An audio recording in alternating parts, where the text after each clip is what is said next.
겨울이 가고 새봄이 우리 곁으로 다가왔습니다. 농부는 밭을 갈고 씨를 뿌리게 될 것입니다. 산과 들에 아름다운 꽃들이 피어날 것입니다.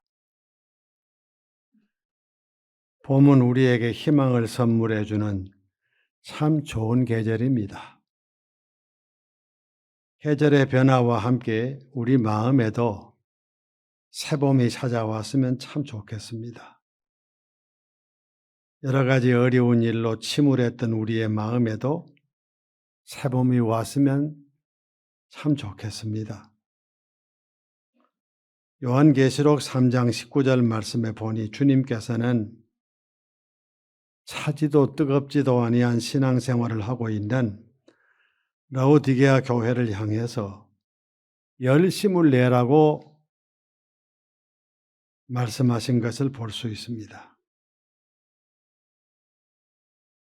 라오디게아 교회를 향해서 열심을 내라 말씀하신 주님께서는 오늘 또 뜨거운 열정적인 신앙생활 하지 못하고 있는 모든 이들에게 같은 말씀으로 말씀하실 것이라 생각합니다. 열심을 내라고. 우리에게 주어진 인생을 보람있게 살기 위해서는 우리가 맡은 모든 일, 우리 앞에 당한 모든 일들을 열심히 해야 합니다.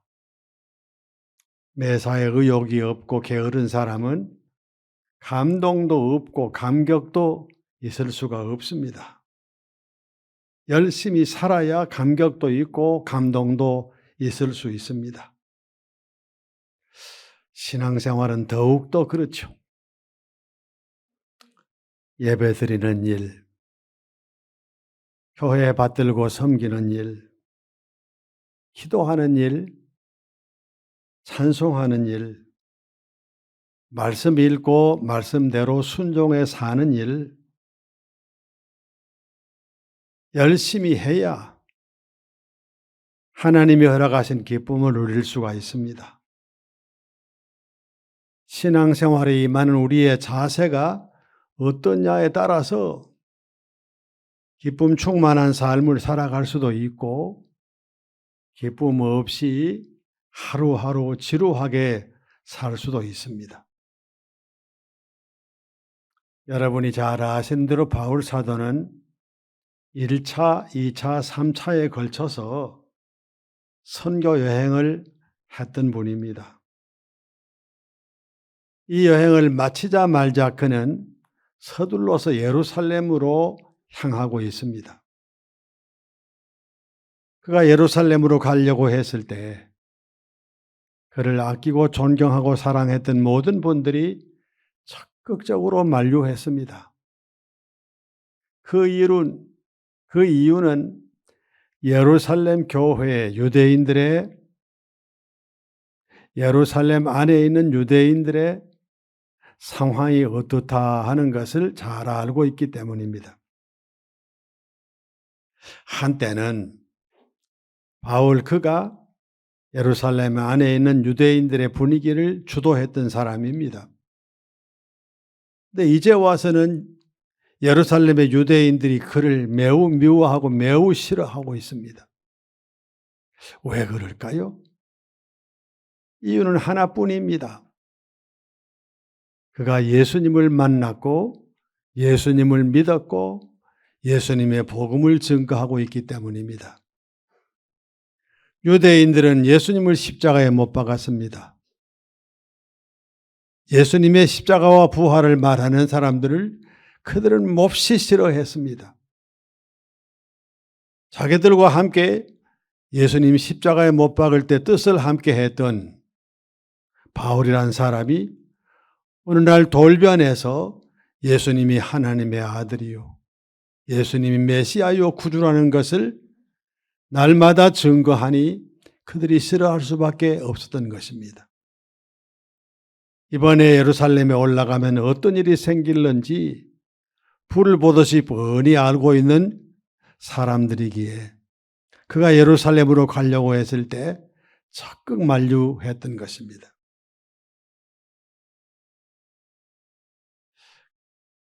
그는 그러나 만류하는 사람들의 만류를 뿌리치고 기어이 예루살렘에 올라갔고 염려했던 일은 현실로 벌어지고 말았습니다.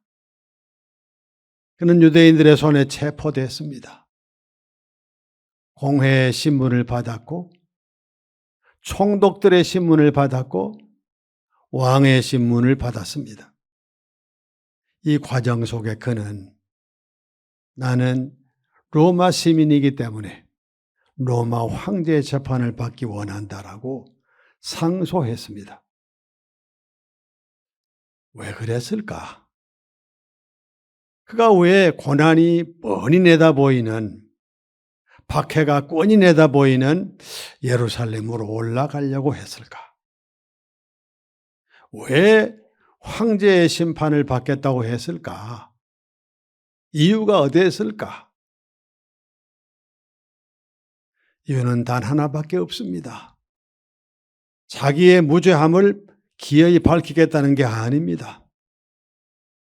예수님을 증거하기 위해서 이 하나의 열심 때문에 그는 박해도 두려워하지 않고 고난도 두려워하지 않고 예루살렘에 올라갔고 로마로 갔던 것입니다.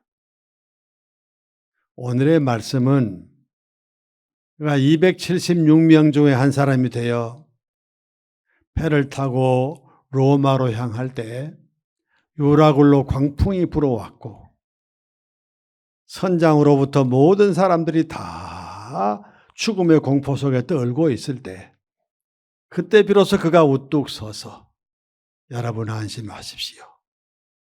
어젯밤에 하나님의 사자가 내 곁에 서서 말씀하셨습니다. 바울아 두려워하지 말아라. 네가 가이사 앞에 서야 할 것이다. 너와 함께 항해하는 모든 사람들을 너에게 맡겼다.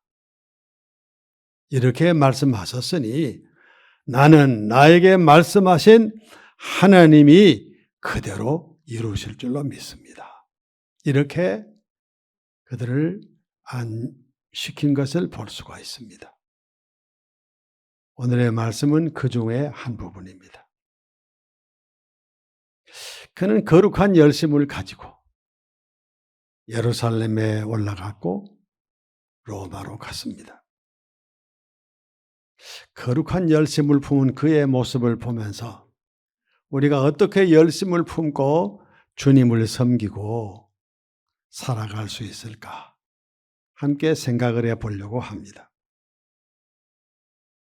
첫째로 바울 사도 그는 그를 아끼고 사랑하는 모든 사람들의 말에 귀를 기울이기보다는 하나님의 부르심에 귀를 기울인 것을 볼 수가 있습니다. 자기를 걱정해 주는 이, 자기를 염려해 주는 이, 자기를 사랑하는 이가 곁에 있는 것이 얼마나 좋은 일입니까? 아마 그도 크게 고마워했을 것입니다. 변함없이 나를 사랑하구나. 변함없이 내 곁에 있어 주구나. 내 안위를 걱정해 주구나. 참 고맙다. 이런 마음을 왜 안 품었겠습니까? 근데도 그는 기어이 그들의 이 권면을 뿌리치고 예루살렘으로 향했습니다. 왜 그랬을까요? 하나님의 부르심에 순종하기 위해서 그랬습니다. 우리의 삶에 있어서 무엇보다 중요한 일은 우리가 놓여진 상황을 바르게 인식하고 바르게 대처하는 것이 아닙니다. 모든 일을 쉽게 생각을 하고 깊은 고려 없이 일을 하다가 하는 일마다 실패하고 실수하는 이들보다야 오래 숙고하고 오래 생각하고 오래 계획하고 실수 없이 모든 일 하는 사람 얼마나 지혜 있는 사람일까요?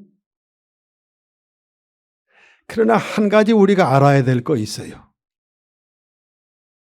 그렇게 고려하고 숙고하고 그렇게 하면서 실수 없이 산다는 것이 중요한 게 아니라 정말로 중요한 것은 지금 나를 향하신 하나님 아버지의 뜻이 무엇일까를 바로 깨닫고 그 뜻대로 순종하여 사는 것입니다.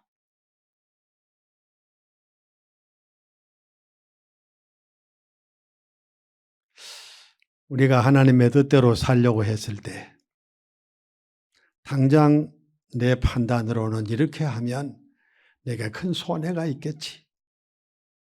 내가 큰 어려움을 당하겠지. 내가 큰 고통을 당할 수도 있겠지. 이런 것이 뻔히 내다 보임에도 불구하고 하나님이 내게 이렇게 말씀하시니 이런 거 고려하지 않고 주의 뜻에 순종해 보겠다. 거룩한 열심이 없는 사람은 이런 결정을 못 내립니다. 이렇게 못 살아요. 내게 이익이 있는 대로, 내게 유익한 대로 판단하고 그대로 할 테니까요.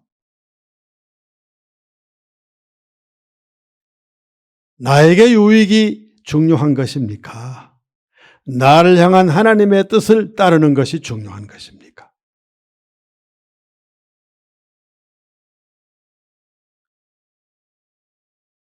사도행전 8장을 보면 초대교회 7집사 가운데 한 분인 빌립 집사가 사마리아에 가서 복음을 증거하는 것을 보게 돼요.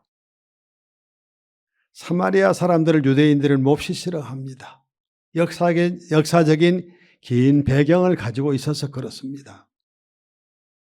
사마리아 사람 만나기도 싫어하고 사마리아 지역에 가기도 싫어했습니다. 빌립은 찾아가서 그들에게 복음을 증거했습니다. 왜 그랬을까요? 아무도 안 가는데 그가 왜 먼저 갔을까요? 주님께서 성천하시면서 성령이 너에게 임하시면 너희가 권능을 받게 될 것이고 예루살렘과 온 유대와 사마리아와 땅끝까지 이르러 내 증인이 되리라 말씀하셨기 때문에 그런 판단을 했을 것이라 믿습니다. 가서 복음을 증거했더니 많은 사마리아 사람들이 열심히 말씀을 들으면서 환영하고 주님을 믿고 돌아오는 역사가 벌어졌어요.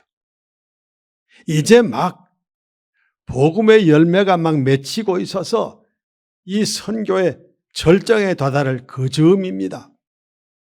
갑자기 주님께서 너 여기를 떠나서 예루살렘에서 가자지구 가사로 가는 길로 가라. 그가 그 지역을 알고 있어요. 거기는 사람이 안 살아요. 광야예요. 주님, 지금 예루살렘에 복음이 증거되고요. 열매가 많이 맺히고요. 이제 절정에 다다랐습니다. 제가 여기 있어야 되지 않겠습니까? 그런데 왜 저를 아무도 사람이 없는 광야로 보내십니까? 이렇게 반문하지 않았어요. 주께서 명령하시니 그는 사마리아 전도를 그대로 둔 채 떠났어요. 왜 주님이 그 명령하신지 몰랐어요. 가서야 알았습니다. 가보니 에디오피아 여왕 간닥의 국고를 맡은 사람이 예루살렘에 왔다가 돌아가는 길에 빌립을 만나게 된 거예요. 그가 거기서 복음을 증거했습니다. 그에게 세례를 베풀었습니다.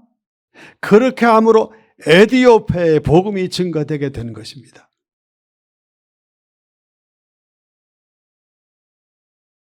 우리가 우리 생각으로 이렇게 하는 게 맞겠다 하는 것이 옳은 것입니까? 하나님의 뜻에 순종하는 것이 옳은 것입니까? 무엇이 진정 지혜로운 것입니까? 무엇이 진정 거룩한 열심을 품은 모습입니까? 다정한 사람들의 말보다는 나를 향한 하나님의 뜻, 하나님의 말씀을 내 마음에 깊이 받아들이고 그 말씀을 순종하는 태도가 참으로 하나님을 경외하는 태도인 것입니다. 거룩한 열심을 품을 때 이 같은 일에 순종할 수가 있는 것입니다. 이 새봄에 우리들 모두가 여러분 한 분 한 분이 여러분을 향하신 주님의 말씀에 귀를 기울이고 유불리를 떠나서 주의 말씀에 순종하게 됨으로써 주님께 영광 돌리고 주의 은혜를 충만히 받고 사시는 여러분들 되시기를 간절히 바랍니다. 두 번째로 바울 사도 그는 모든 일에 자족했습니다마는 오직 하나 자족하지 않은 거 있습니다. 이만하면 됐다가 없었어요. 그것은 복음을 증거하는 일이었습니다. 우리가 아는 대로 그는 복음을 증거하면서 숱한 고난을 당했습니다. 먹는 거, 마시는 거, 입는 거 변변치 못했습니다. 스스로 일하면서 복음을 증거하기까지 했습니다. 그래도 그는 한 번도 이 일 가지고는 불편해하지도 않고 불만족스러워하지 않았습니다. 자족했습니다. 먹는 거, 입는 거 있으면 됐다. 잘 먹은들 뭐하며 고운 옷을 입은들 뭐하겠느냐. 자족했습니다.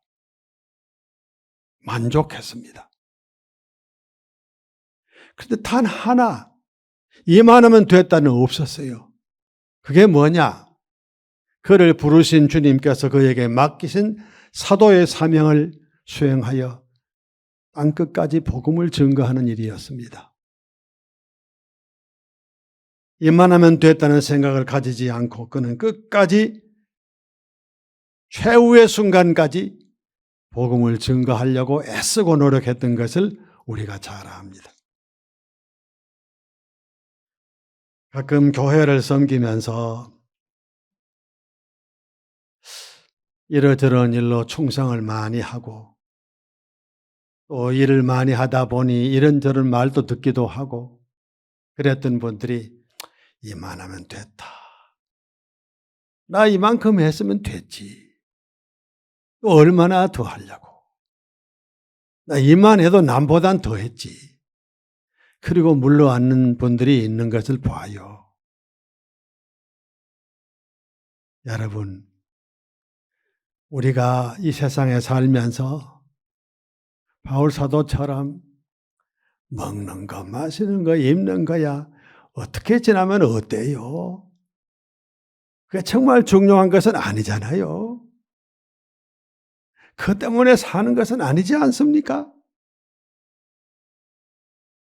정말로 끝까지 포기하지 말아야 될 거 따로 있지 않습니까? 나를 향한 아버지 하나님의 뜻을 받들어서 주님을 섬기는 일, 아무것도 아닌 나에게, 무능한 나에게 하나님께서 귀한 사명을 주셨으니 이 사명을 끝까지 감당하는 일, 이거야말로 양보할 수 없는 중요한 일 아니겠습니까? 이건 끝까지 우리가 이만하면 됐다 할 수 없는 일 아니겠습니까? 말할 수 있을 때까지는 우리의 언어로 하나님을 찬양하고 내 말로 복음을 증거하는 이 사명을 감당해야 될 거예요. 걸어 다닐 수 있게 하시는 그날까지는 걸어서 주님 앞에 나와 예배드리는 일에 열정을 다해야 될 것이고 주님의 복음 증거하기 위해 다니며 사람들을 만나야 할 것입니다. 머지않이해서 말할 수 없는 시간도 올 것이고 거지도 못할 시간도 우리에게 옵니다. 그날이 내게 오기 전에는 하나님이 나에게 말할 수 있게 하실 때 말해야 되고요. 하나님을 찬양해야 되고요. 복음을 증거해야 되고요. 걸을 수 있을 때 하나님 앞에 나와 예배드리고 하나님을 섬기는 일에 최선을 다하는 것이 복된 삶을 사는 길이 아닐까요? 거룩한 열심을 가질 때 이 같은 일이 현실적으로 우리의 삶에 이루어지게 될 것입니다. 사랑하는 교우 여러분, 이 새봄에 우리가 이런 열정을 가지고 이만하면 됐다 생각하지 말고 아직은 멀었다. 내가 숨 쉬는 그날까지 나는 주를 위해 주님이 부르신 부름의 상을 위하여 최선을 다하겠다. 이 열정을 가지고 주님 섬기며 하나님께 영광 돌리고 주시는 은혜를 받으시기를 간절히 바랍니다. 세 번째로 바울사도 그분은 주님 때문에 받을 고난을 두려워하지도 싫어하지도 피하지도 않았습니다. 두려운 마음이 조금이라도 있었으면 예루살렘에 왜 갔겠습니까? 싫어하는 마음이 조금만 있었어도 로마로 죄수의 몸으로 왜 갔겠습니까? 주를 위한 고난은 그는 피하지 않았습니다. 끝까지 그는 이 사명을 감당했습니다. 가지 말라고, 예루살렘에 가지 말라고 붙잡는 많은 사람들에게 그가 했던 말이 있어요. 사도행전 21장 13절 말씀입니다.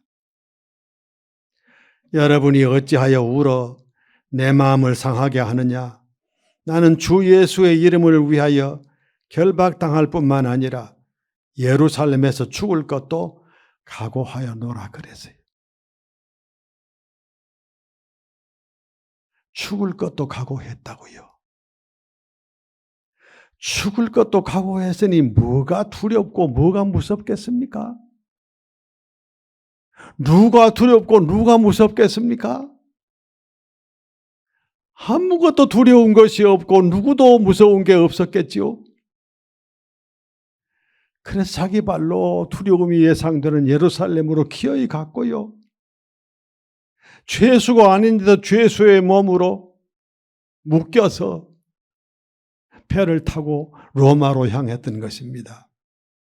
고난을 두려워하지 않아서요.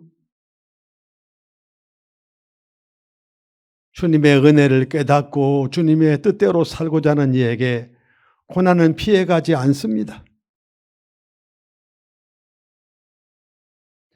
우리가 이미 경험해서 아는 바대로 고난을 당할 때는 이 고난을 내가 왜 당해야 되는가? 내게 왜 이런 고난이 왔는가를 모르기 쉽습니다.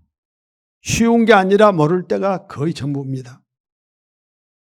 그러나 영원히 모르지 않습니다. 이 땅의 순례의 길을 다 마치고 나를 이 땅에 보내신 하나님 아버지 앞에 서는 그 순간에 내가 이 땅에서 당했던 고난과 역경과 시련과 어려움의 이유가 어디 있는지, 그 결과가 어떻게 됐는지를 밝히 알게 되는 순간이 올 것입니다.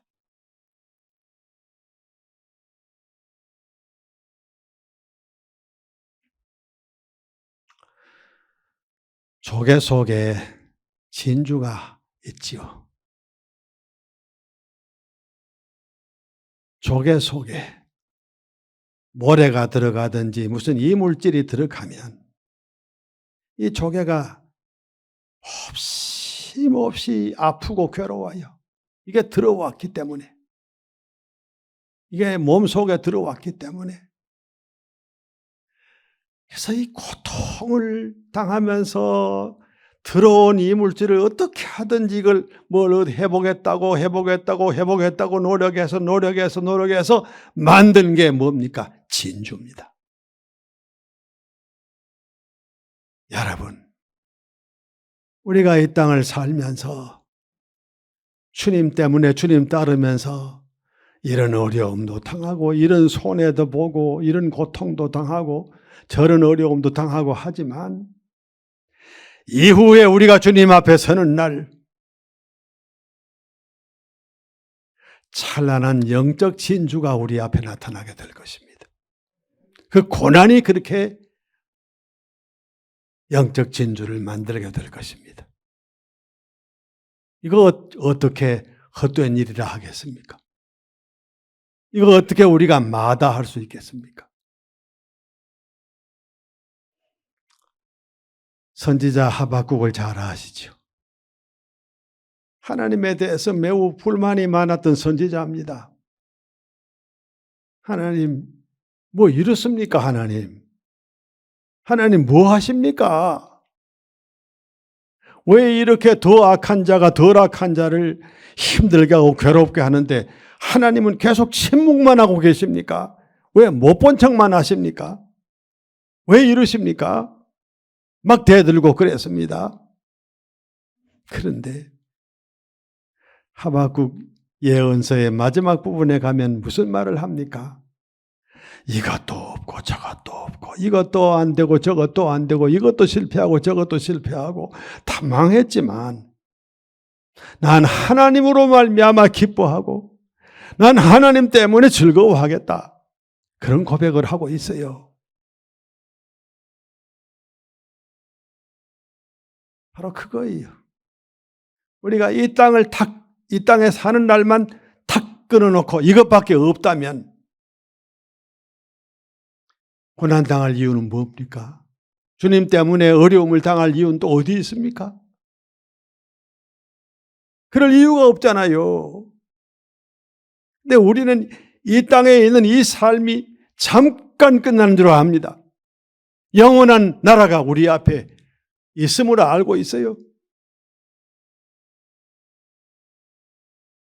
그러므로 우리는 현실이 어렵고 힘들고 괴롭고 이유도 깨달을 수가 없지만 깊이 기도하고 생각할 때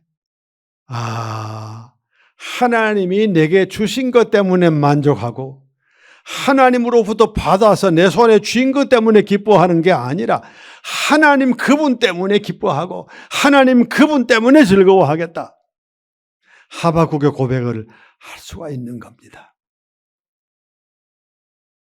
거룩한 열심이 내 마음에 있을 때, 거룩한 열정이 내 가슴에 있을 때 이런 아름다운 열매가 우리 삶에 맺힐 수 있는 겁니다. 이 새봄에 여러분 모두에게 이 같은 아름다운 일들이 나타날 수 있기를 간절히 바랍니다. 봄을 가리켜 만물이 소생하는 계절이라고 합니다. 소생하지요. 머지않아서 저 얼어붙은 땅 속에서 새싹이 돋아오를 것입니다. 죽었던 나뭇가지에서 싹이 나오고 꽃이 필 것입니다. 우리의 신앙생활에도 그 같은 변화가 한번 일어나야 되겠는데 어떻게 일어날 수 있을까? 내 안에 거룩한 열정이 있을 때, 내 삶에 거룩한 열심이 회복될 때 이 같은 신앙의 새봄이 올 것입니다. 여러분 모두 거룩한 열심을 품고 바울 사도처럼 오늘을 살면서 영적 새봄을 맞이하시기를 간절히 바랍니다. 기도드리겠습니다.